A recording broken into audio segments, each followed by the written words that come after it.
Welcome back, everyone. Good evening. Friday, the 10th of October, 2025. And tonight you have me and Richard. We are going to be discussing a lot of things tonight. We've got a lot to get through. The main topic of this evening's conversation is, well, the war allegedly in Gaza is over. Donald Trump appears to have pulled off a deal that no one thought was possible. We'll be talking about that later on. But we've got a few things to get through before. Some very important things that have come to my attention over the course of today and the last couple of days. But before we go any further, Richard, good evening. How are you? Yeah, Paul, I'm good. Paul, can I ask you a question? Is that a Christmas tree you've got sitting behind you? It's not, mate. It's actually just a regular tree. Not That a is my Christmas tree. eyesight's getting so bad. I mean, see Not by yet. Christmas I'll be seeing a fairy sitting on the top of it, baubles and everything, mate. It just looked very Christmassy. I'm liking it. Yeah, not yet, mate. No, it's at the moment the shops are full of Halloween gear. Bit early. Pagan festival. A bit early, mate. How are you, brother? Yeah, I'm good, man. Good, good. Just back from Have our you? little I was our going little to say, weekly have you been demo. out? Have you been out? Yeah, we're just down at the demo there. I tell you, there's a real community building down there, and it's really good. I mean, a lot of the people down there watch us on the show. So just anyone that was down there tonight, thanks for coming and showing up and standing and it's becoming sort of almost like a family, Paul. Just a lot of people know each other anyway, but it's a really nice atmosphere, and there's nothing. It's completely opposite of what the mainstream media and all the scumbags in the television and on the papers are saying about us. But that's Yeah, par for the course, isn't it? We know the yeah. truth, and it's a lot different to the lies that they're constantly pumping out on the airwaves.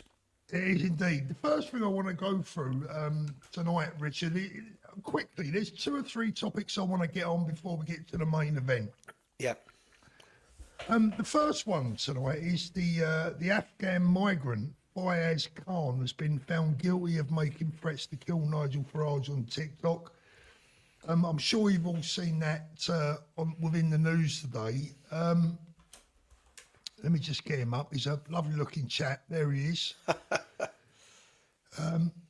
Now, I've got a couple of questions about this. During his trial at Southwark Crown Court, the Reform UK leader described the post as pretty chilling and expressed genuine concern, which he would. Khan, who had a significant online presence, filmed his journey to the UK via a small boat. And in police interviews, Khan claimed he was high on cannabis when he made the video and stated that he come to the UK for a new life, not to kill Nigel Farage. Now, the first thing that comes into my mind is that this guy was making these threats long before he got here. He started off in France and continued with them on the boat on the way over, and then I believe he continued with them when he got here. So my first initial question is, why was he allowed to even step foot on our shores? Well, actually, I've got a few questions. Why was he allowed to come in the first place? Secondly, where has he been for the last year? Has he been on remand? Has he been on bail? Where has he been? What sort of money has he cost us within that year?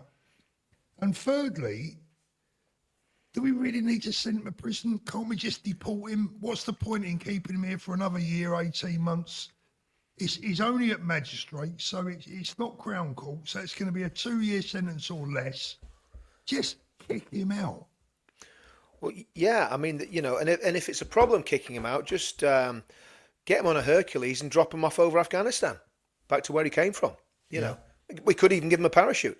Yeah, give him a So parachute, yeah. yeah, I mean, anyone that's got, in all seriousness, anyone that's got an AK-47 tattooed on the side of their face before they even get to this country, why do we want them anywhere near us? He's obviously. Oh, I mean, it's just ridiculous. I mean, the other thing is, Paul, as you know, many people in our movement, I think I've had them, you've had them, we've all had death threats from people, and it just seems very strange that the only person that ever manages to get it to court is Mr. Farage. But Well, I that's a mean, whole other story. the law's equal if you can afford it or if you're informed Exactly enough, right. isn't And if it? you've got the Yeah, right yeah, connections, Paul, do you know what I mean? But no, I yeah, mean, the thing is, it part of this, and the cynical part of me would say this plays very well for Nigel. You know, he's the great defender of the UK against the invasion of the Islamist hordes, right? But we know he's not. We know he's not. So I'm very skeptical about all of it, Paul. And like you say, quite right. As soon as he got here, his feet shouldn't have touched the ground. He should have been arrested and deported and dropped. I don't care where they go now. I just want them gone, Paul. It's as simple as that, Get mate. shot. Yeah. Just get you know what is that man ever going to bring to our country in terms of culture and enrichment? I mean, Well, he's not even a doctor or a nurse or a scientist or a biologist, is he? You know, I think he's an engineer, mate. I think he's an he's an engineer. Yeah, engineer, he's an right, engineer. yeah, Yeah, okay. chartered civil engineer. He's going to come and build bridges and dams and all the rest of it. He's probably engineered a few things in his life, but I mean, the second, go on. No, go on, Paul. Oh, the second thing I want to get through, we get through the relatively minor, with the relatively minor stuff before we get on to the big topic of the night. The second one, the news today, the man who was fined for burning a copy of the Quran outside the Turkish consulate in London has won his appeal against his conviction. Hamid Kuzgun, 51, shouted abusive comments about Islam as he held the flaming book aloft in Rutland Gardens, Kensington, on February the 13th. Now, for me, again, another waste of time, money and effort, right? But there's a couple of questions with this one. Not only should this persecution or this prosecution never have taken place, but the only appeal that should have been needed in this case is the appeal against the lenient sentence of the guy with the knife. Where's the appeal against that lenient sentence? Yeah, I mean, on how he never got charged with attempted murder. I mean, if you start waving a knife, Richard, he was charged with common assault. Common assault, which is a fairly low level, it's a fairly low level thing, right? Now, look, I wonder if any one of us did that. Well, we know, and I'll tell you how we know, Paul. Look at those poor fellas that were involved in Epping. And again, I'm not sure exactly who they were. I have a funny feeling one of them could have been the guy that actually got his teeth knocked out by a cop. I'm not sure about that, but that's what it looks like to me. Again, I haven't really looked into who these guys are that got sent down. But those guys got sent down. Look, they shouldn't have done what they've done. I mean, they were a bit boisterous and all the rest of it, and it's not a good look. But they've got some serious time in prison, Paul. For what? Now, to me, I think trying to stab someone up for burning a Quran is a little bit more serious than basically, getting a bit leery with the cops, which seems to be all those guys really did. I could be wrong. I mean, again, I don't know much about the cases, so if I am wrong, please correct me. But to me, it's far more serious. And people talk about religiously motivated hate crime. Well, surely stabbing someone for burning a religious book is a religiously motivated hate crime. Would that not make sense? I'll tell you what I want to do. I mean, here's the thing, Paul, right? If you were an atheist, right, and you burnt a copy of the Bible, and I came along and tried to, plunge a flipping dagger into your heart for doing it, right, which no Christian would do, which is another story, which we'll not even go into that one tonight. But if I did that, right, and you were an atheist, surely that would be a religiously motivated hate crime. Yeah. And I'd be doing it because you were an atheist and I was a Christian and you insulted my religion. So this is what I can't understand, Paul. It is a completely two-tier justice system, and it comes to a much deeper issue that our pathetic, despicable, disgusting judiciary, our pathetic, despicable, disgusting CPS, the people who are making the decisions on who gets arrested and who doesn't get arrested in the police stations, all of those people are culpable in the absolute betrayal of everything that's good about this country. Free speech, freedom of expression. If somebody wants to burn 1 million Qurans, it's not my thing. Like Tommy was doing an interview with that Jewish guy, I forget his name, that writes Spectator, you know what I mean? And great interview. And Tommy said, I won't burn a Quran. He says, I suggest everyone reads the Quran because that's how you're going to find out what Islam's really about, boy, do you, from time to time, I've read the Quran several times, and time to time I dip into it again. And it's not a bad thing to do because it makes you remember why you're so opposed to Islam, you know what I mean? So I want to know what's in the book. I'm not into burning books. But if someone wants to burn books, I've got loads of friends that burn books. Like at the end of the day, if they want to burn books, that's up to them. It's not It's not. It's not a big. But Not but load. Not loads of friends. I do know a couple of people that burn certain books, and that's all I'm going to say. I've made my stance on it clear in the past. I don't think you should burn anyone's holy book because I think it's offensive, but it shouldn't be illegal. But that's not the point. The point is, I want to go back to this image. If that person was Tommy Robinson holding that knife, and the guy holding the book, what sentence, what charge would you think that would have been common assault? No, I don't. I think it'd been It would have been attempted murder. attempted murder. I mean, and to me, it is attempted murder. I mean, that's the thing about this, Paul. When you're waving a knife about, trying to plunge it into someone's chest, that's attempted murder. I'm sorry, it's just as simple as that. And yeah, I mean, even carrying a knife. I mean, I thought there was a prison sentence for carrying a knife if you're intending to attack someone with it. It Well, makes I no thought it sense. was- But I thought it Paul, was 5 years, Richard. I thought so. I thought so. But here's the thing: the reality of the situation, Paul. That people are saying that your mic's a little bit low today. I don't know if you can turn your A volume bit up. low. Let's have Yours, a little yeah, look. they're saying it in the comments. There was loads of stuff in the comments saying turn your volume up. Said Richard sounds okay, but Paul's really low. Is that any better? Yeah, that's better. That better? brilliant. Yeah. Yeah, yeah, that's good, man. Let me know if that's better, everyone. That's a bit Hopefully too it loud, should Paul. be That's a bit. That's too loud, is it? Yeah, down a wee bit. It's just, there's a bit of Let's have a distortion in little that, Paul. look. That's that. Any better? What's that That's like? that. I think that's okay. I think that's okay now. Yeah. Yeah. That'll do. Okay. Good lad. Let us know in the comments, guys, if you can hear Paul okay. That's the great thing about being live. You never know what we're going to say, but also we can have technical issues from time. Last live we did, it was my technical issues. This time it's Paul's technical I'll issues. tell you what it is. One of me grandkids come in the other week, and I've got all me stuff set up, and they'd had a right old go. They had a bit of a DJ effort Yeah. on me mixer, and it's all gone to bloody. Oh, you wouldn't believe it, right? So yeah, I mean, at the end of the day, there's your proof of your two-tier justice system right there. Why did that guy have to have an appeal to get his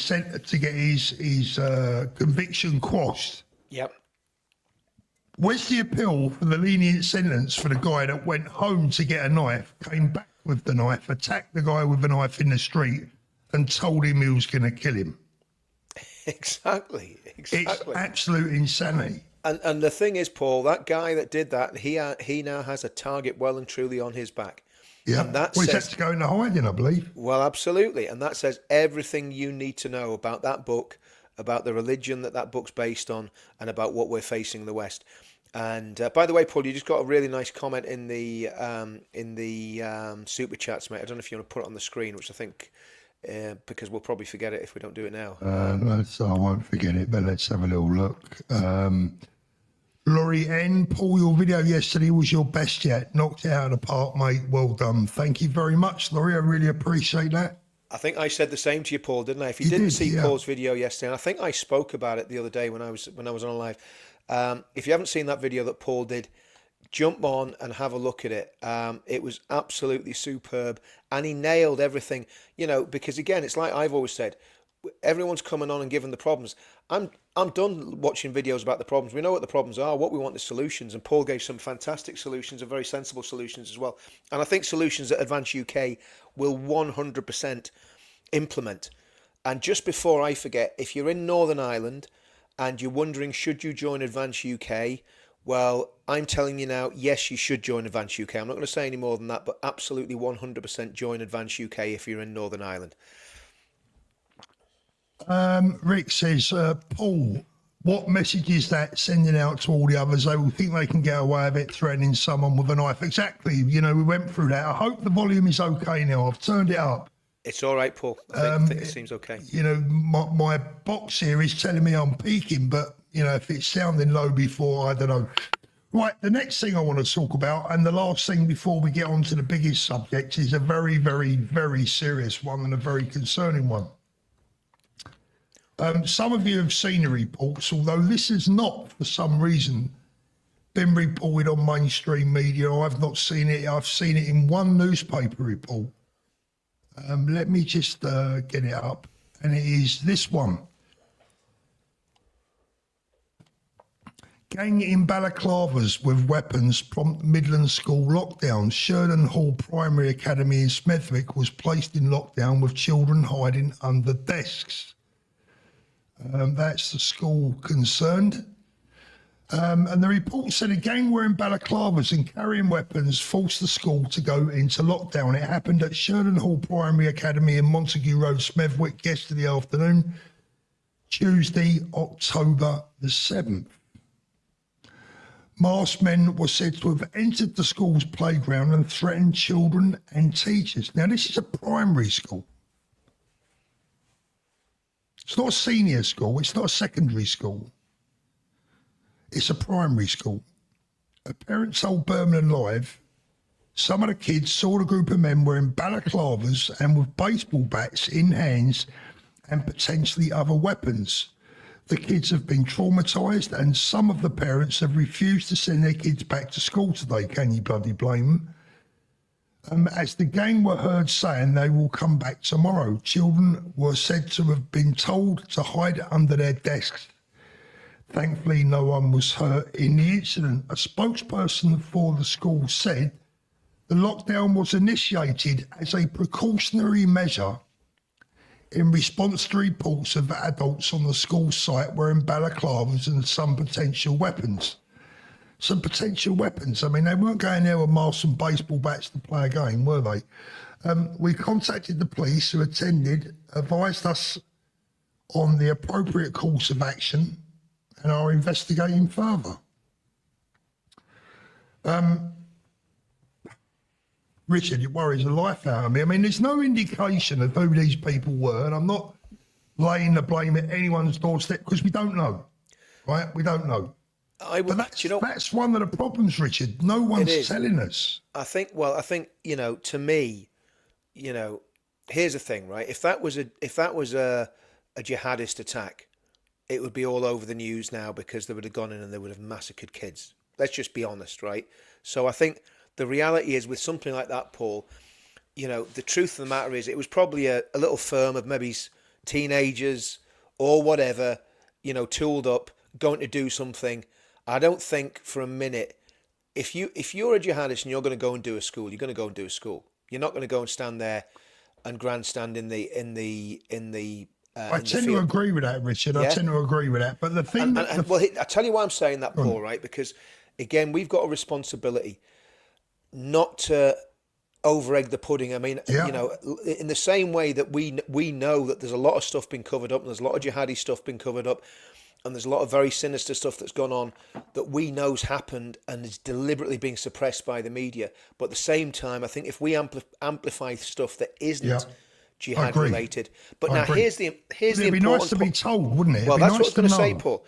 Here's the important point: we've been gaslit that many times that when something like that happens, people straight away jump to the wrong conclusions. And here's the final point I'll say on this, Paul. Right? If it wasn't for the jihadists, right? Let's say there's a little firm of kids running around trying to be gangsters with baseball bats. These are men, Richard. These are men. Okay, men, whatever, yeah. Okay, we don't know. Carrying baseball bats. Yeah. That's what it says in the report. Yeah, sure. We don't know who they were or what age or whatever. But, the point I'm trying to make is if it wasn't for the things like the Beslan school massacre, if it wasn't for things like Southport, if it wasn't for what ISIS have done right the way throughout the world, if it wasn't for what happened in Paris, if it wasn't for what happened on October the 7th, nobody would be thinking about marauding terrorist attacks in the UK. The only reason we're thinking about this is because of jihad and jihadism, right? That's why, right? And so what I'm saying is there's always been criminality, there's always been little gangs like it. I mean, I'm not going to bore you with the details. I spoke about on my channel a few weeks ago. I had a situation where I had to intervene. There was a kid getting done in by a gang of masked lads, and I, basically stopped him getting a beating. Was no great shakes. I just had to shout at the kids and they all ran off. But the point is, I didn't for 1 minute think that those kids were jihadists, right? But that's because I'm in Northern Ireland. In England, the reality is that the security force in England are waiting for something like that to happen because they know it could happen at any time. And what that's bothers me about this report What bothers, and I agree, Richard. I agree. Like I said, I'm not laying the blame at anyone's doorstep. And it could, and it could have been someone doing a dry run. We don't know, do we? We just don't know, right? Yeah. But what concerns me is if this was a senior school, then I would say, oh, maybe it's someone's got beef. It's another school, you know. I mean, when we were younger, we used to do that, go to other schools, and they used to come to us. But these, according to the reports, these are masked men carrying baseball bats at a primary school.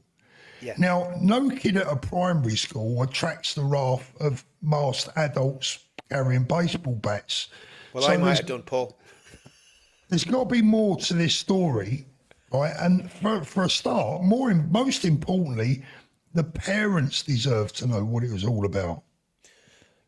And I think the thing is this, Paul, right? It's the fact of kids having to hide under tables.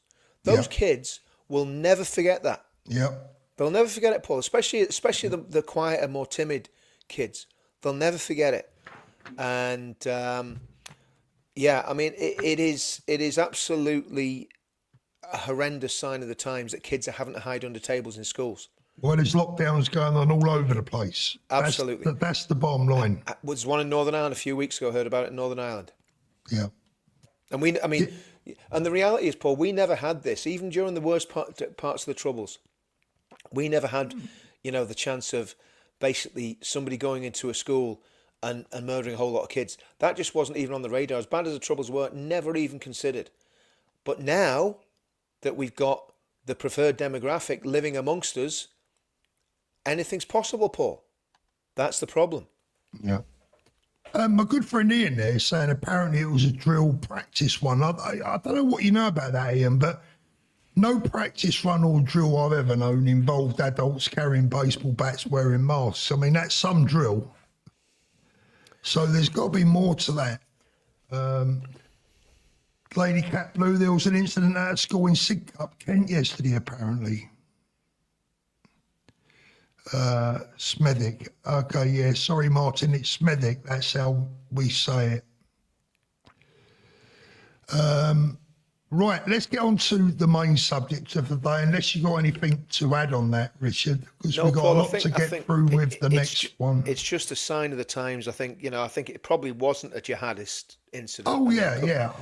Please God, it wasn't. Because what we don't want to do is having people, panicking, about that. But the downside is there is a possibility, as we saw at the synagogue last week, that this could happen at any time.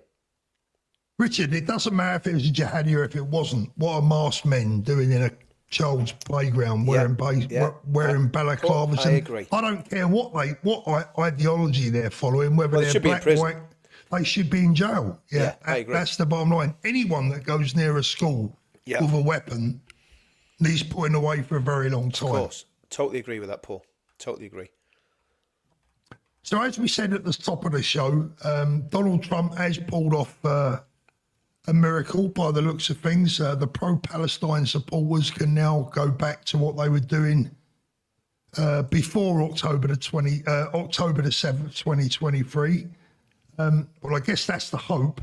The reality is, in my opinion, I'm afraid to say, may look somewhat different. What do you think, Richard? Well, Paul, I mean, you see, I've seen all this. I've seen this playbook before. When I heard that Tony Blair was involved, I just put my head in my hands and says, Trump, what are you doing, man? You cannot trust that guy. You can't trust Tony Blair for sure. So, and some of the laughable points in this were Keir Starmer and Yvette Cooper claiming that it was because they pretty much, well, they didn't say this explicitly, but implicitly they were saying because they recognised the Palestinian state, this is why the peace process worked. What absolute, complete and utter nonsense. The only reason that they started spouting off about a Palestinian state is so that they could pander to the radical extremist nutcases that vote for them, and the only ones that will give them any traction at the next election. And actually, they're not even going to get any traction off them, because Jeremy and Banana Sultana are basically going to clean up the extremist vote at the next election. So I don't know where Labour are going to get any votes from. But by then they'll have probably cancelled elections and have a state of emergency imposed. But that's another story. Getting back to the Israel thing, I don't trust Hamas one iota. I still think there'll be a sting in the tail. I'll believe it when I see those hostages getting released. I will be like everybody else, absolutely delighted. Again, I was at one of the first Israeli Jewish, whatever you want to call it, events in Parliament Square in October 2023. And I think we talked about it the other night, Paul. I'm not sure whether we did or not, but I certainly talked about it on my own channel.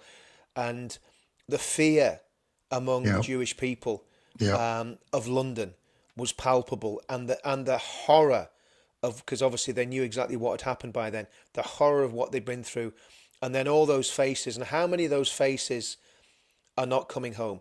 And I was listening to a commentator talking about the conditions that the hostages have been kept in, and it is literally a living hell, Paul. Yeah. They've been kept in those tunnels in very, very tight and confined spaces. Now you think about our friend Tommy and the effect that solitary confinement's had on him.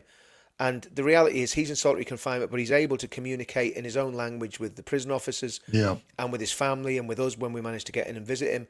And he was, even though he was in a prison that he wouldn't have wanted to be in, he was fairly safe, right? But that has had a massive effect on his mental health every time that's happened to him, right?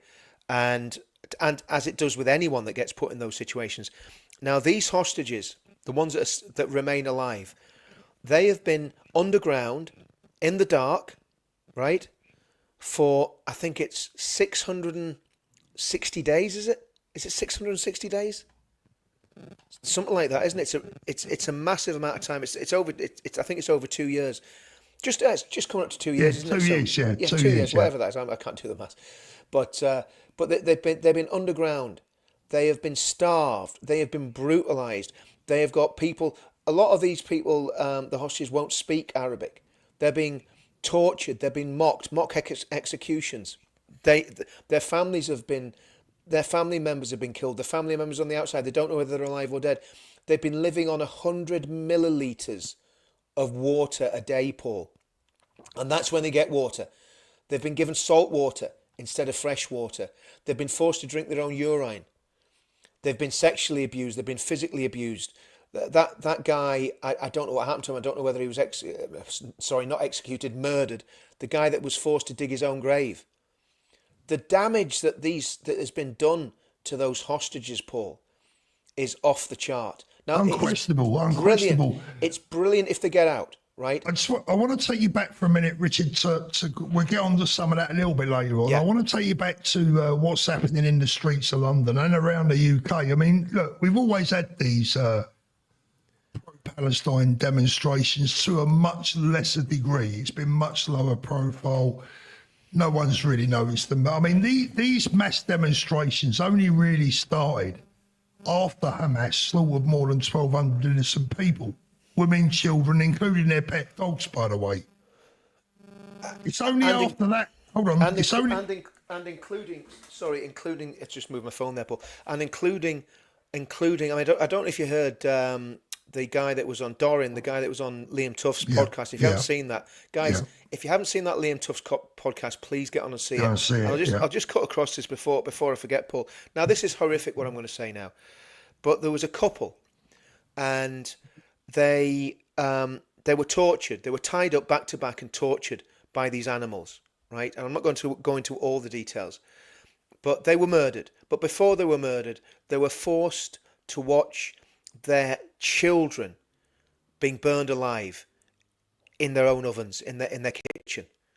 Just imagine that. Because what I want to do, anyone in the chat that has the slightest bit of sympathy, I'll be honest with you, I'm going to say this, and it's going to be controversial. I've no sympathy for anyone in the Gaza Strip. I'm sorry, I just really don't.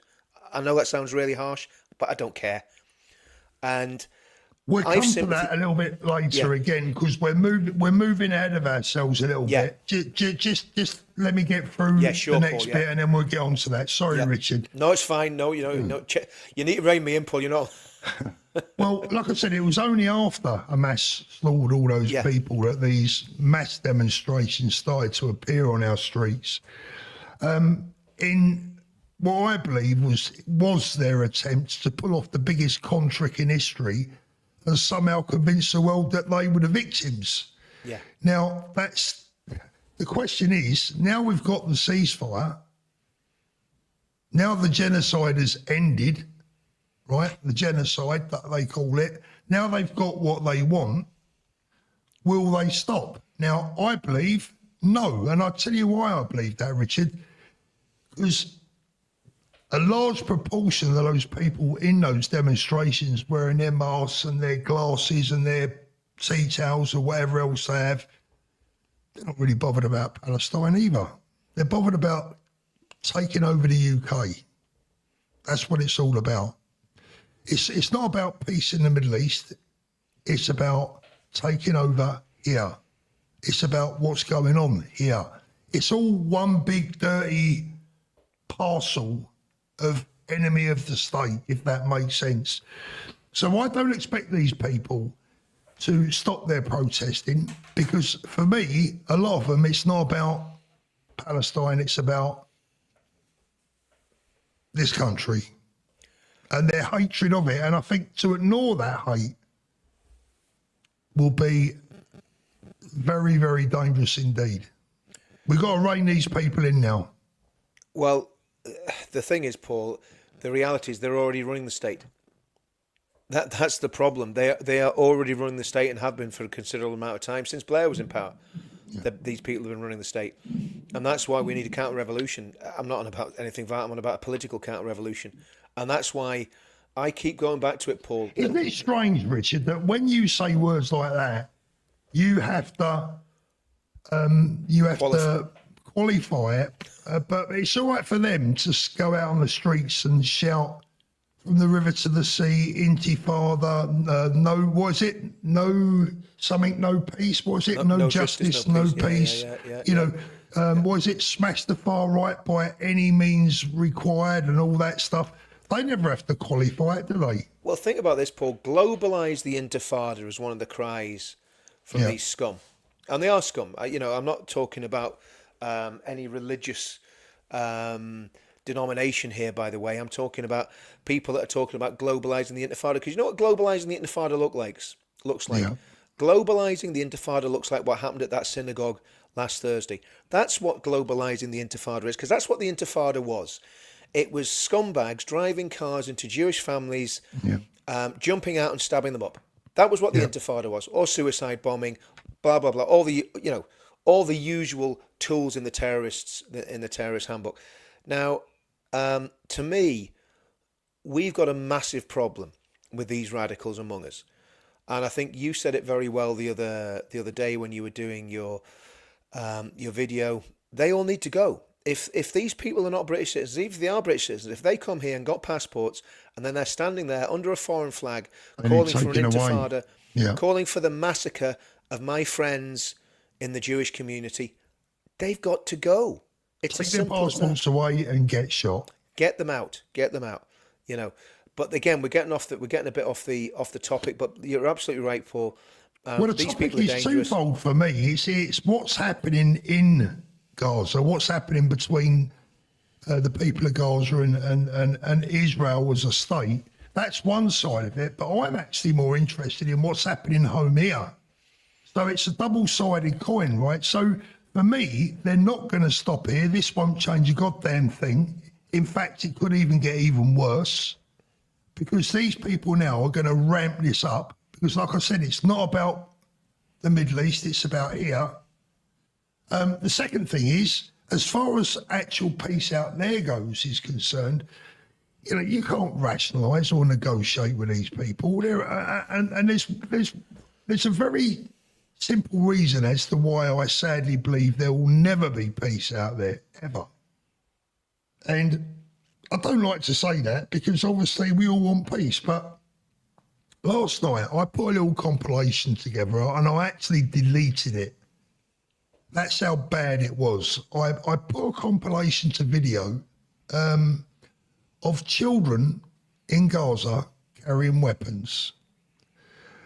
They had the vests on, you know, the type of vests I'm talking about. Yeah. They've got grenades, they're pointing guns at other kids and blah, blah, blah, blah, blah. And it was about 15 minutes long, and I could have made one about an hour long, right? It was about 15 minutes long. And my wife walked past and she saw it, and she's watching from behind. She said, "You can't put that out." And I said, "Why?" She said, "Because it's terrible." Yeah.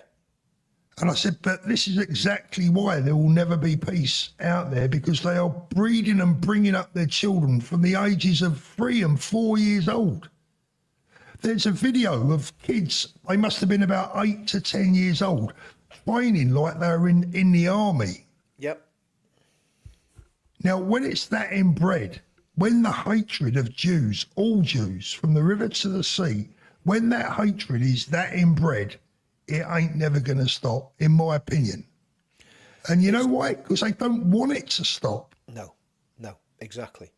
I don't believe they want it to stop. What they want is the destruction and the elimination of Israel and every Jew in the world. Well, absolutely, and what they definitely want, whether they want to kill them all over the world, but I think, you know, if you look at if you look at the reasons for jihad against our Jewish neighbours, then it comes straight from the teachings of Muhammad. It comes straight from the biography of Muhammad. It comes from the Hadith and the Quran, and it's very, very explicit. Hatred of Jews and of Christians is part of that religion, Paul. I mean, I'm sorry, but that's just a fact, and we can you know, tiptoe around that as much as we want. That does not mean, and again, it's ridiculous that I even have to qualify this because it's just for the slow learners in the class. But it doesn't mean that every single Muslim is a jihadist, but it does mean that every single jihadist is a Muslim. And I think it would be a good idea for people to think very, very long and hard about. And when it comes to Israel, there's a doctrine in Islam. It's very simple to explain. That there's two, well, there's actually three, but we'll not go into that. There's two geographical locations. There's a house of war, and there's a house of peace. Obviously, Dar es Salaam is a house of peace. I think it's Dar es Harab or something like that is the house of war. Might maybe pronounce that wrong. And if a state has been conquered by Islam, it becomes a house of peace, right? Now, if that state is taken back by an infidel army, then it is forever a house of war until the Muslims take control of it. And actually, even worse than that, the whole world that isn't Islamic, is a house of war until the Islamic State or the Caliphate takes control of it. Now, that's pretty basic and standard Islamic doctrine, and again, I might not be explaining it perfectly well, but that's pretty much what it's about. So the problem that you've got in the Middle East with Israel is the Islamic fanatics will never give up trying to kill every Jew in Israel, kill every infidel in Israel, and take it back to be part of an Islamic State, because that's what their theology and their doctrine demands of them. And it demands of it for all sorts of different reasons. But that's so that there cannot be peace. There cannot be peace with radical Islam. So Hamas, there's no point in negotiating with Hamas. Yes, get the hostages back, but then go back to what you do best, Israel, and wipe Hamas off the map. That's my opinion on it, because you cannot deal with Hamas. Where do the people of that region go from here with Hamas in their own country now? Because they haven't had, I mean, look, to be fair, they've not had the chance to get them out for years, right? But I don't even think they actually would get them out, if I'm honest. Well, if you I look, might be wrong. I don't know. Well, again, Paul, if you look at the amount of support there is for not just Hamas, but the doctrines that they believe, and again, you know, I could pull up the stats and rather than just do it off the top of my head, but I ain't got time to do it tonight. But the stats of people in the Gaza Strip that have very, very extreme views, you're talking up late 80s, 90% of the population have extremely radical Islamist and Islamic views, right? So that's a massive problem, because it means that there's who you're going to negotiate with. And even when you look at Arafat, who was supposed to be this great moderate, every time he got a peace deal, and Israel bent over backwards to do business with Arafat and the guy that replaced him. I can't remember the name of the guy that replaced him. But every time they did a deal, Fatah and the supposed moderate secular Palestinians turned around and said, nah, that's not enough. We want more. We're going to go back to Intifada. Happened every time. So I think they need to be removed from the Gaza Strip completely. Every single one of them. They need to go to Jordan, which is then their natural sort of habitat and homeland where a lot of them come from. And Jordan needs to be given a shed load of money. And there you go. There's your Palestinian brothers. You look after them, and we'll give you loads of money to look after them and keep them away from Israel. Because they can't live together. And listen, there's loads of Arab Muslims live in Israel. They serve in the IDF. They go to mosque. They're moderate. They don't cause any trouble. Occasionally, some of them get radicalized, but it's very, very occasional. So, why is it that there's Arab Israelis who are Muslims and Christians who live perfectly peacefully within the borders of Israel, and then there's these nutcases that want to strap things to their bodies and go and commit harry-carry, for their whatever cause it is. It's madness doing business with Hamas, in my opinion. But let's get the hostages back, and then after the hostages are back, I don't see why you should honour any deal that you've done with Hamas, because they're dogs and you shouldn't. The bottom line is, we're just a couple of blokes sitting in safety. We don't know what's going on, what's been said, what deal they've come to. No. All I do know is I don't trust them. No. And the fact that, all this pro-Palestine lot that have been out making a bloody nuisance of themselves for the last 2 years, what do they expect to garner any ounce of sympathy or support from the British people when they'll be out on the streets again tomorrow, right, after they've kind of got what they wanted and what they say they wanted for a long time? Yeah.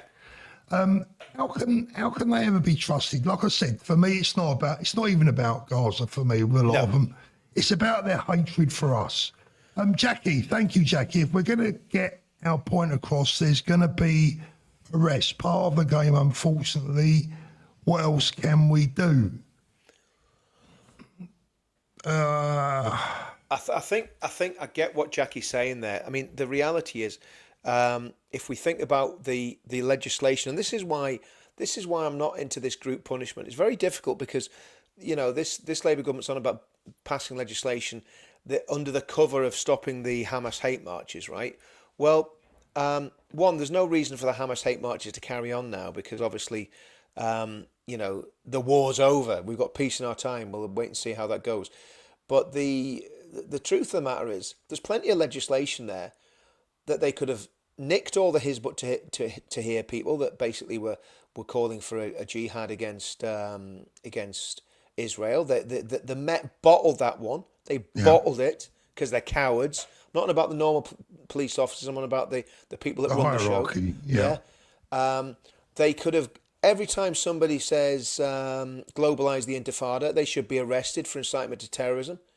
Every time somebody shows support for Hamas, they should be arrested and get 14 years in prison. It would soon thin out the crowd, Paul, and maybe they could act like decent human beings. And even the fact of parading through the capital of our city, the capital city of our country, with a flag of a country that doesn't even exist. How stupid are these people, Paul? And then they'll be carrying the little communist flags, and these people. Oh, it's an unholy alliance, that's for sure. Richard, I'm always watching videos, because one thing I always do like to do. Let me read this super out. It's a very good point. Yeah. Nachal McGluck, I hope I've pronounced that right. Thank you very much. It must be seen, in my opinion, as an Israeli Jew, the biggest mistake Israel leadership made was the decision to ban the footage of October the 7th from the public. As horrifying as it is, the world needs to know. Do you know something? I don't think those people care. You could show them whatever you wanted. It don't matter. I agree, Paul. But or your average everyday person on the street that's on the fence and doesn't quite know what to believe, etc. I mean, how is it even a debate? How is 1,200 people being butchered in their homes? How is there even a frigging debate about the rights and wrongs of that? Yeah. There's no debate.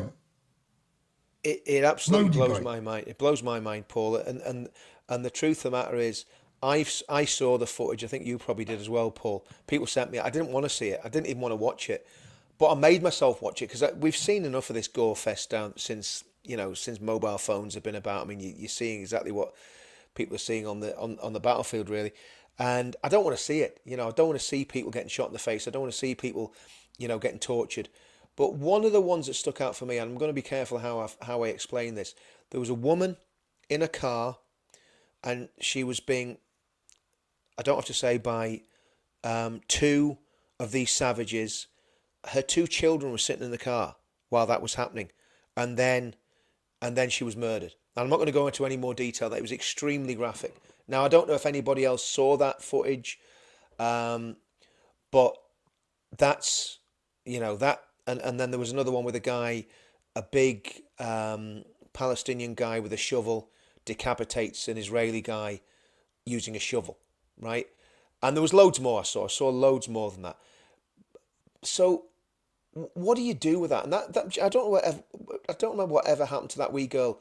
She was an IDF soldier, and she had some jogging pants on. She'd obviously been taken from and there was blood all over the backside of it. So we know what happened to her, right? We know what happened to her. We know why there was blood there, right? Yeah? What happened to that girl? And does none of these scum that are running round shouting "Globalise the Intifada" and glorying in what happened on October the 7th. And if you're a Muslim and you glorifying that, I'm going to tell you something. You're a scumbag. You have no place, not just in our society. You have no place on this planet. There's no place for you among humanity if you're not going to glorify in the absolute monstrous attacks that took place. And then they try and make moral equivalence between what Israel has done, what the IDF has done. And, I'm no military expert. I was in the army for 7 years, but I'm not going to pretend that I've got more experience than I have. But I've probably got more knowledge of what happens in war than most people, right? Or in conflict. And the reality is, the situation that the IDF were working in, and I know I don't want to make it all about Gaza and about Israel, but the situation they were working in was almost an impossible situation. And the fact that they managed to operate and so few people have been killed, and you might say, oh, well, there's 60,000 people have been killed. There's 2 million people crammed into that space in the Gaza Strip. And you've got child soldiers, you've got kids, as we saw. Paul, a lot of those kids that were caught, a lot of those kids are holding real weapons in those videos you've seen, right? They are child soldiers. And who's responsible for putting those weapons in those kids' hands? Hamas. Who's responsible for Islamic doing Jihad, it? Hamas. Exactly. And all the other radical groups that'll spring up. So, and what they did was, and I mean, if people don't understand this, that they buried themselves deep under civilian targets. They deliberately used their own people as a human shield. And these useful idiots, and I met with some people a few weeks ago, and I just, man, I mean, they were just so dumb. They were supposedly Christians. Richard? Do you know? Go on. But you know what? They were the typical, tree hugging. Oh, we've got to love everybody and hug everybody, types. Liberal Christians, nothing worse. And they were on about what was happening, and I just, I tried my best to be nice and try and explain the situation, but they just didn't get it because they're too stupid. They're just dumb people. They don't understand warfare. They don't understand what's going on, and we've got lots of useful idiots like that in our country, Paul. And I think we need to rid ourselves of useful idiots as much as we do of jihadists. Yeah, I couldn't agree more. I mean, look, the bottom line is this. Let me just read one or two of these supers. Thank you very much, Sarah.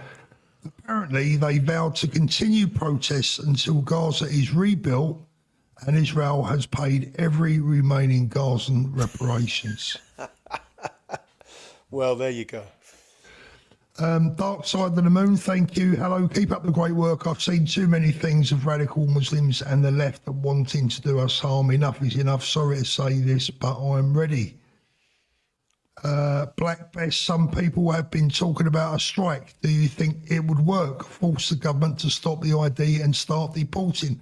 Look, here's the thing, Black Best. It's a good point that we do hold the power and we can make things happen. The trouble is, most people are too busy earning their living to worry about the future of their kids. And that sounds a bit harsh to say that. It's true.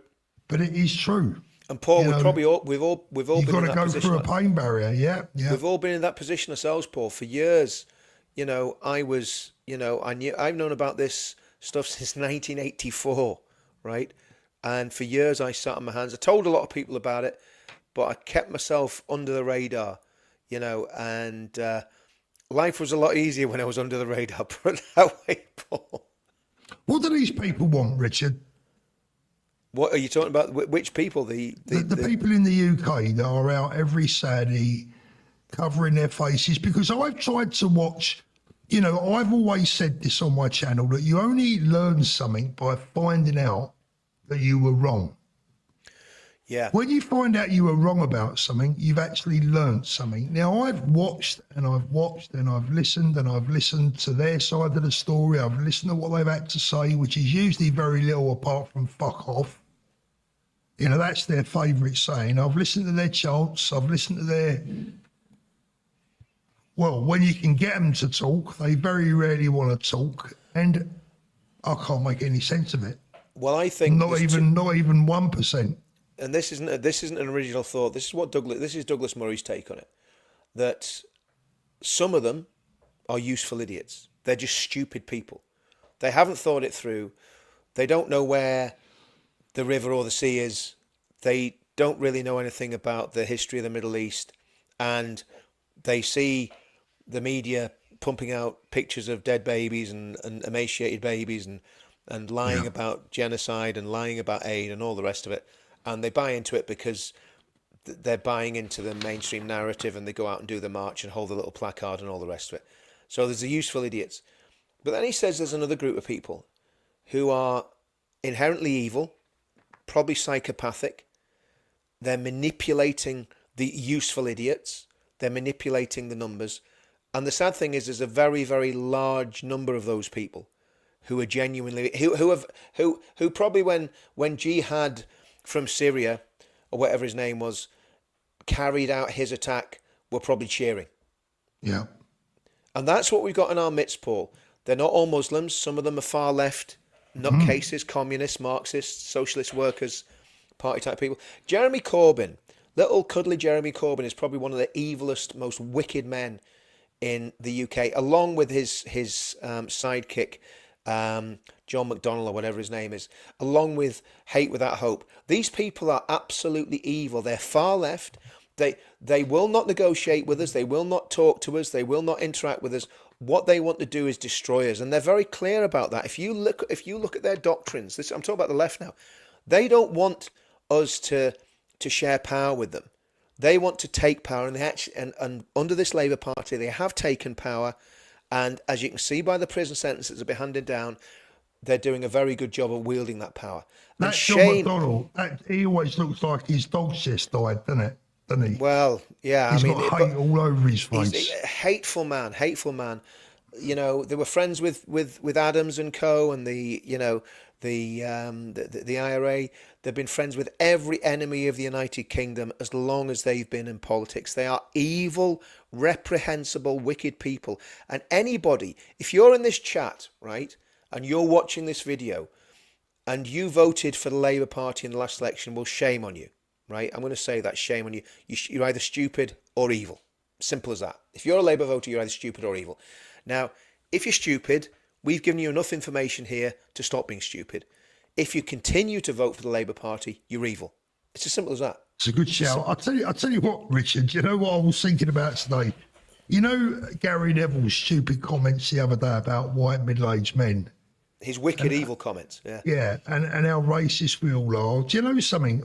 Most of the people that I detest are white middle-aged men. Oh, yeah. Yeah, absolutely. And there's a few women as well, Yeah. but most of the people I detest are white middle-aged men. Yeah. Well, yeah, absolutely. And there's a few of other colours as well. I mean, there's a few women. I mean, I think. And my point is, Richard, it's Yeah. got nothing to do with race, mate. No, it It's what's hasn't. in No, their no, no, mind, no. not the colour of their Exactly, skin. exactly. That's why I'm not going to discriminate against white. I don't want to become like Gary Neville and start discriminating against white middle-aged men, because there's plenty of brown men, black men, and women that are equally reprehensible. I mean, we all know them. They're on the. Do you ever see that woman with the hijab on GB News that just shouts at everybody? I don't even know Yeah, what her name is. I don't even know why they have them on, mate. Why did I have them on? Just to wind us up. I think it's just to put our blood pressure up. They're Why trying to did kill I off. have 'em on? They're trying to kill off the angry middle-aged men, Paul. Yeah. Laurie N, thank you, Laurie. Us older folk can see so clearly how much things have gone downhill in our lifetime, especially the last 15 years. Totally lawless now, Laurie. Absolutely. I often think to myself, what am I doing? Oh, look, Richard, Sorry, this is for you. Laurie, sorry about that, mate. Just less of the us. You should have said me and Paul when you talk about older folk. I'm not an old folk yet. Linda D, Richard, this is for Richard and his wife to get a wee break and see Paul. Wow, look at that. How Oh, that's lovely is lovely, that? Linda. Thank you so much. That's really, really kind. You really appreciate Did you that. send that Thanks so on much. my channel or on Richard's, Linda? I'll have a look, and if it came through on mine, I'll make sure I pass it on to Richard. Thank you very much. Just on that note, Paul, if you're going to send me any money, just wait out on that one, because my bank account's been frozen again. My Santander No, one. not again. Well, I don't know, because they've locked me out. I can't even get in and log into the online banking, so I'm gonna have to go physically down to the bank on Monday. I mean, I'm laughing about it. It's not funny though, Paul. I'm laughing about it. And listen, guys, this is why we've got to stand against digital ID, because if these scumbags get control of all our ways of generating income, we're going to have a real problem. That's exactly what they're trying to do. Yeah, my bank account's frozen, the Santander one. So, Oh, yeah. Just having a little look through the regular chat. Antifa need to be prescribed here in the UK, absolutely. Yeah, I agree. Do you know what? I've always been big on me free speech, but as I said in the video yesterday, I'm sick of it. We've got to stop some of this shit. I'm still big on the free speech. But you know what? With Antifa, I think if they committed crimes, they need to be prescribed. The problem is they kind of sail very close to the wind. Do you know what I mean? And I think we've got to be careful about. I despise Antifa, incidentally, but I think we've got to be careful. If they're acting violently, yes, they've got to be hammered and go to prison for a long time. But yeah, Mickey Ocean hacks my account. Oh, thanks, Mickey. John White, the agitators in the UK are broadcasters such as James O'Boring and squealers like Owen Jones. Yeah, very true. Well, that's a very good point, Paul. I mean, I think the BBC. I was listening to Jeremy Bowen today, and I used to think Jeremy Bowen was kind of quite balanced, but I think the BBC is just getting worse and worse. I don't normally listen to them, but the way Jeremy Bowen was behaving and the things he was saying on the BBC today were just shocking. You know, just absolutely I biased wouldn't and know, mate. reprehensible. I haven't watched the BBC for years. No. Do you remember the guy that was the BBC correspondent that got kidnapped and held in Gaza for years? Do you remember him? This was going back about 20 years ago. He got kidnapped and they held him again in pretty appalling conditions. You're not talking about Terry Waite, are you? No. It was way after Terry Waite. This was a guy, I forget his name. I think it was Paul something. But this was a guy, not Paul Thorpe, but this was a guy that was he was a fairly good journalist. And I wonder, is that part of the reason that the BBC are so biased against Israel? Because they're terrified if any of their correspondents go there, they'll get snatched and I don't know. It seems crazy. No, it wasn't John McCarthy either. John McCarthy was actually from Belfast, as far as I remember. No, You see how the frustration and the anger has built up, and none of this really needed to happen. If the government had got hold of this right from the very beginning, none of this needed to happen. And it was a Tory. Failed. It's a Tory government that allowed it to happen, Paul. Yeah. You know. Absolutely. Lily says Islam have made it very clear. Well, it's getting very hard. It's getting harder and harder to try and come to any sense of any of it.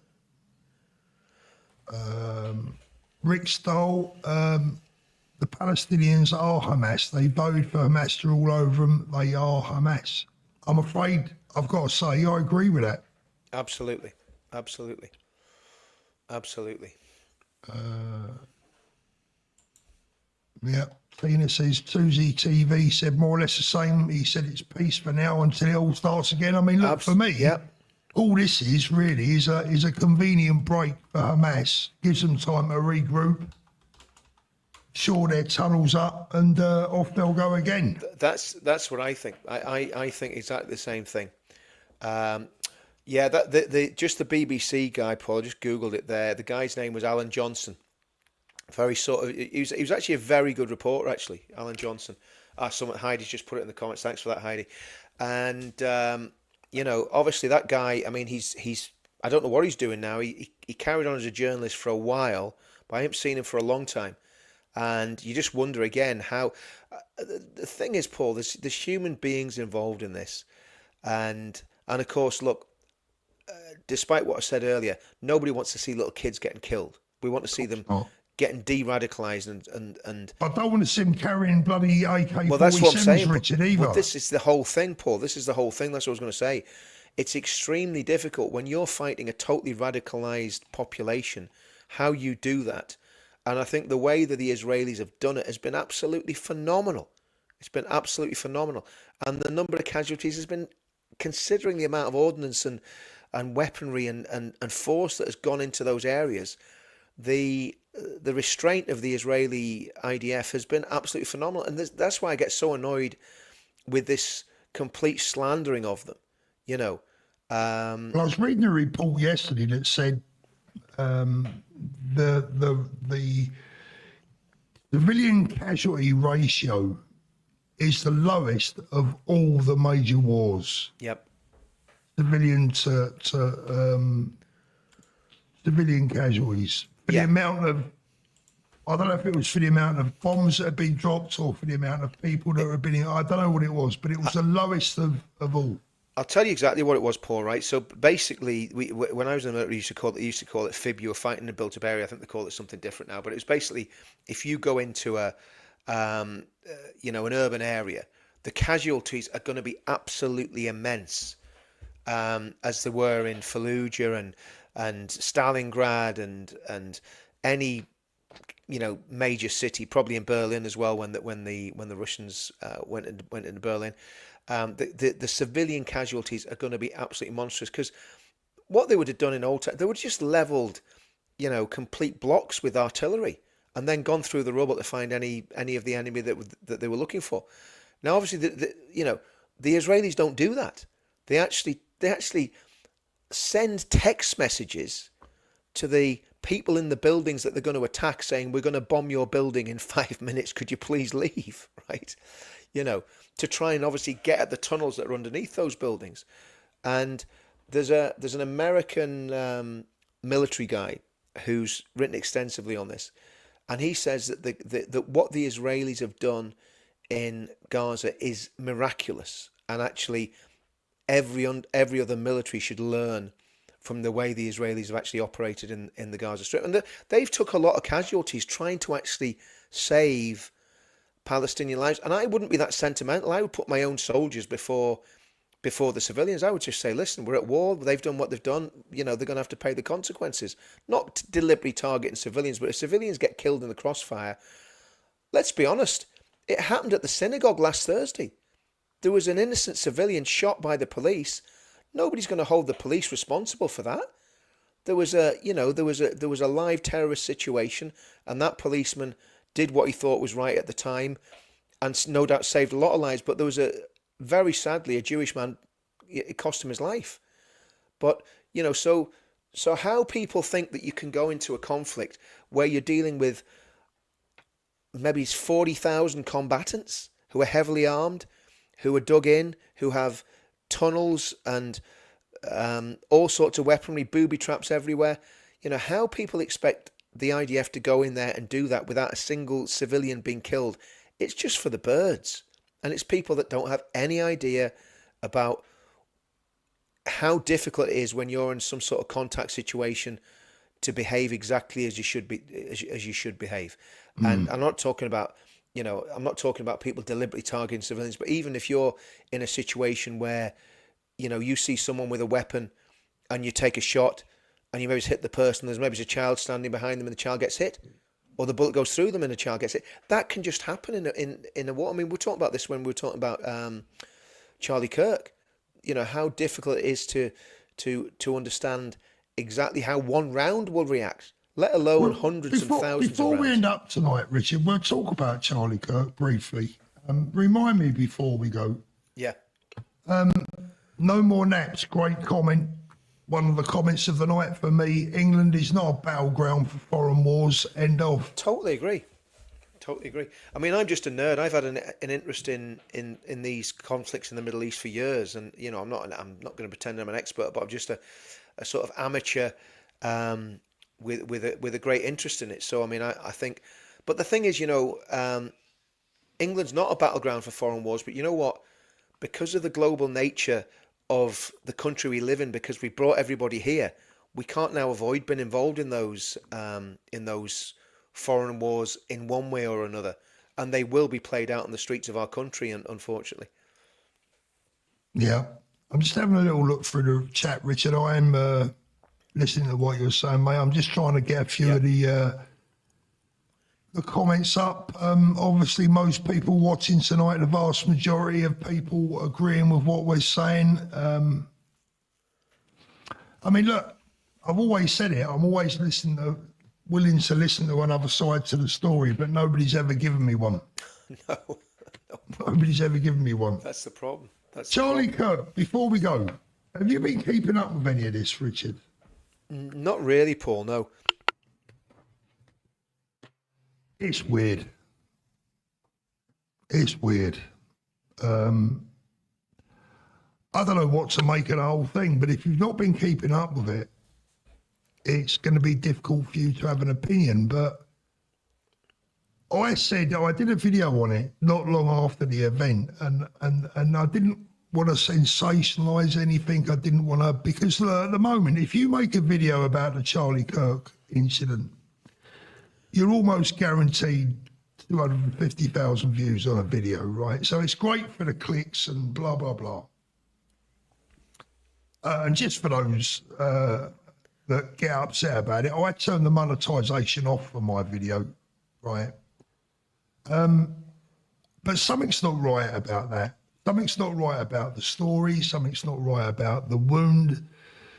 The autopsy report that we're seeing, we don't know if it's been confirmed yet as actually being the genuine autopsy report, but if it is, if the autopsy report that I've seen, that guy is going to walk. Wow. If the autopsy report that we've seen is genuine, the guy that they've got for it will walk. So I don't know what's going on there. I mean, I'm hugely interested in it. I used to watch Charlie. The whole thing is just dreadful, and it's just so horrible. But something's weird. Well, Paul, I mean, no matter what, what happened, what we know is this, right? We know that the man that was probably going to be president in 10 years' time got assassinated. Because Charlie Kirk would have been president without a shadow of doubt. He was charismatic. Yeah, I he believe was he would be, straight yeah. as a die. As long as he kept himself to himself, he would have been president in 10 years' time. And the fact that he's been taken out shows me that there's still a very left-wing deep state in America that are deliberately trying to destabilize things. I don't think any of those guys around Trump will ever not be targets for these people. In the same way that I don't trust the British deep state, I don't trust our security services, I don't trust our police, I don't trust our judiciary, I don't trust our government. I don't really trust our military anymore in terms of not the soldiers, but the actual, talk about the command structures and the people that are running all these things. All of them have been captured in the UK and in America. And, you know, what we're in is a political civil war in both the US and the UK. And I'm not talking about a live civil war, but obviously people like Charlie Kirk occasionally will be killed. But, you know, we're in the fight of our lives. And I think that it's vital that Trump shores up his base and makes sure that these people never get power. Because it's probably going to take 5 to 10 years to get rid of all these scumbags out of the FBI, CIA, Homeland Security, because you can't just go in and fire everybody. So there will still be that deep state, you know, cabal of people who are trying to destabilize things. And I believe I believe we've got that in the UK. I believe we've got that in the UK. 100%, 100%. David, thank you very much. Great speech, Julia Hartley-Brewer. Love you. Didn't see that, to be fair. Thank you very much, David. Based at Scott Gill, what do you think is going to happen to Tommy next week? Fine. Well, I hope you're right, Paul. I mean, we need to pray for him because, you know, the way things are at the minute, I don't believe that the judiciary is not, I don't believe that Starmer's not talking to these judges or people around Starmer. I believe they're telling these judges pretty much what to do. You know, they're all Fabians, they're all left wing. And I'm very worried about next week. We need to pray for Tommy. We need to pray that he doesn't go back to prison because I think that would be, even Starmer is not that stupid, surely. well, I don't know, Paul. I don't know. I mean, they want to destroy our movement, and the best way of destroying it is destroying the figurehead. So I'm still worried about it, Paul. I'm still worried about it because I think they could send him back to prison. And then, of course, he's got another case coming up, you know, middle of next year, I think it is. So he's under constant pressure. And I'll be honest with you, Paul, I still don't think he's himself. You know, I don't think it's difficult to say what I'm trying to say. I think Well, he's he's still entitled to be. He's been through That's what I mean. so much, isn't he? That's what I mean. I think he's still struggling. And I think we've got to factor that in. And if you're the deep state, what you're probably going to think about doing is, how can we really do him in? Right, we'll send him back down again. Give him another 3 months in solitary. 6 weeks, don't matter, it'll still mess with his head. They're that evil, Paul. We're dealing with very, very evil dark forces, yeah? And so... This is not the country that we used to live in, that's for sure. Claire Well, Bear. if it is, then maybe the scales have fallen off our eyes and we're just waking up to what the country's maybe has always been like. Yeah. But... yeah, that's true, yeah. Yeah, but I mean... yeah. Claire says we'll have to watch what we say on the streets from January. Swearing will be on the spot fines of £5. How the hell are we going to police that?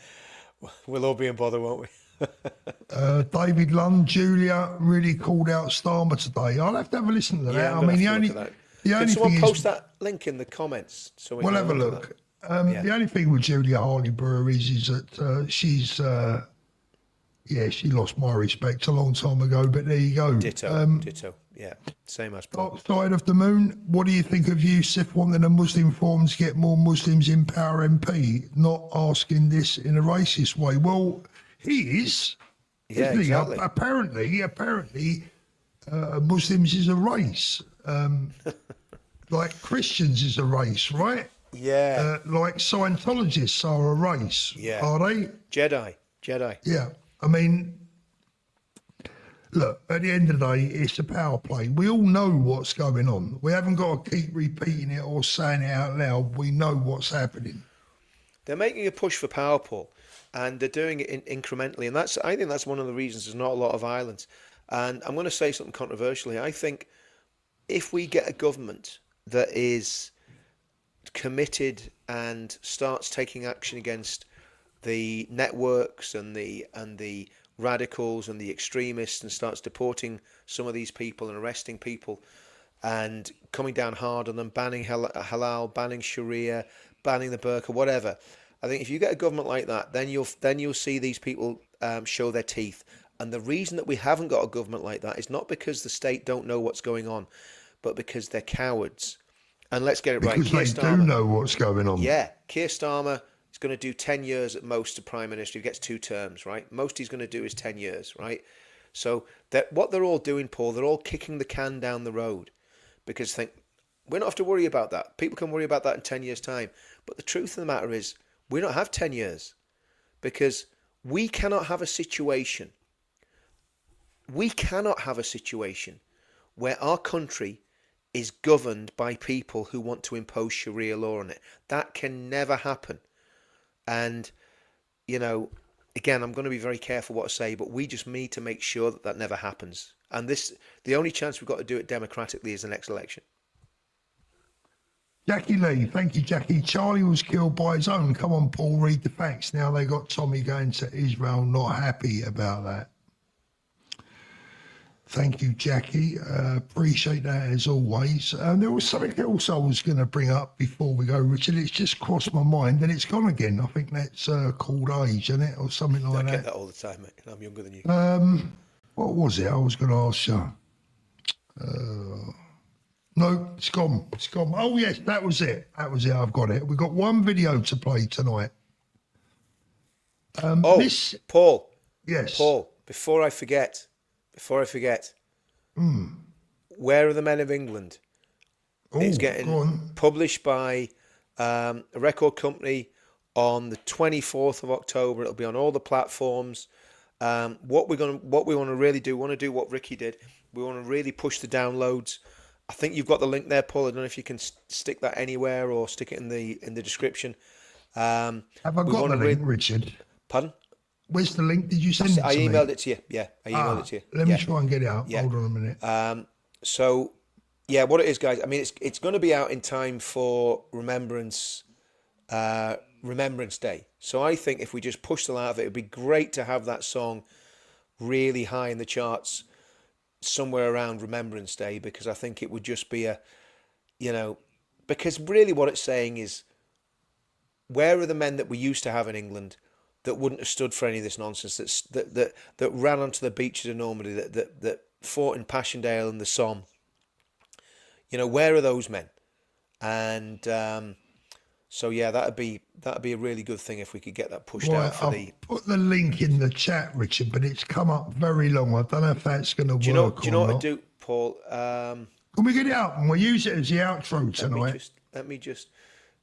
Yeah, I'll get it up, mate. I'll tell you what I do want to do. I just want to play this video before we do that. Let me just. I want to tell you who the video is from, because what it says. No, that link's not working, Paul. Just delete that, mate. That link's not working.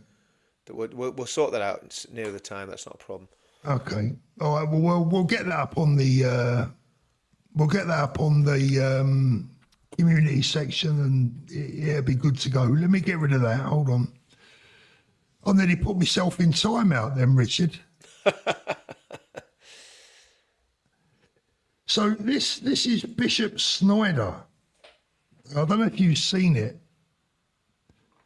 This is the Archbishop Snyder, apparently. Have a listen to this. It appears even the church is waking up. Yes, this is very serious.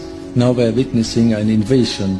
They are not refugees. No, this is an invasion of mass Islamization of Europe, which already went on for at minimum 50, 60 years, the Islamization in Europe.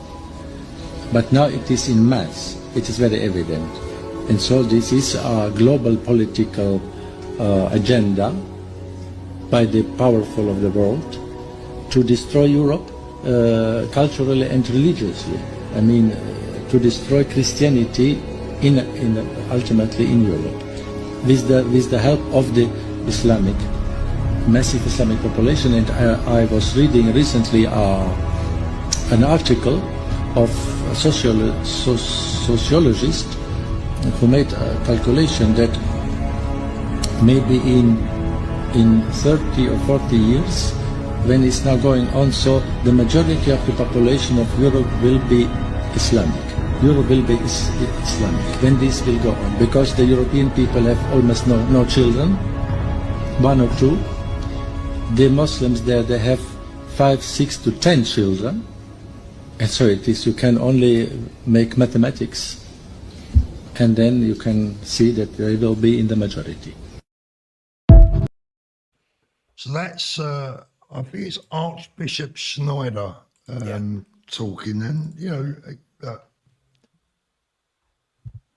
it's about time the church stepped up to the plate in many respects. Oh, totally, Paul. Totally.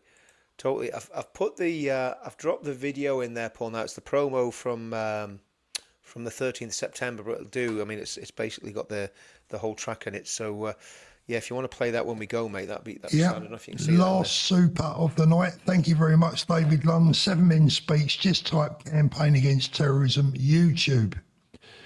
Thank you, David. I really appreciate that. Yeah, Where's I'll this have a look link, at that. Richard? Pardon? It Where's should. this link? I've just dropped it in the Private chat. not in the private chat. I've actually put the video in the description. I don't know if I can share it. Can I? I'll try.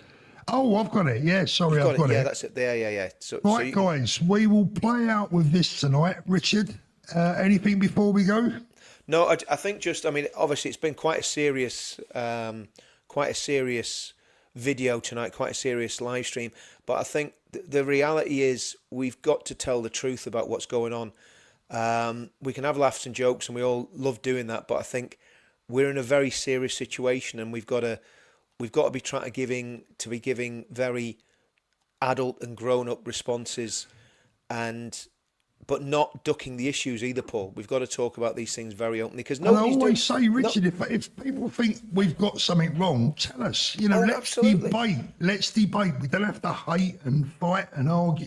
Tell us. No. Let's debate. That's what we've always done. And I think what I would say is, the only solution I see politically is Advance UK.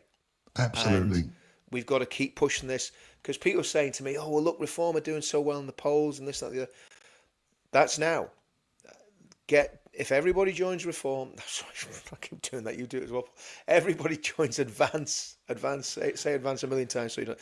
Everybody joins Advance. If we get 1 million people in Advance, we win the next election. Billy's saying don't poke AI fake stuff. Now, I worried about that, and my source that sent that to me, they went away and checked it. I double checked it, and as far as I'm aware, it's genuine. If it isn't, obviously I would regret posting that. But as far as we're all aware, it's genuine.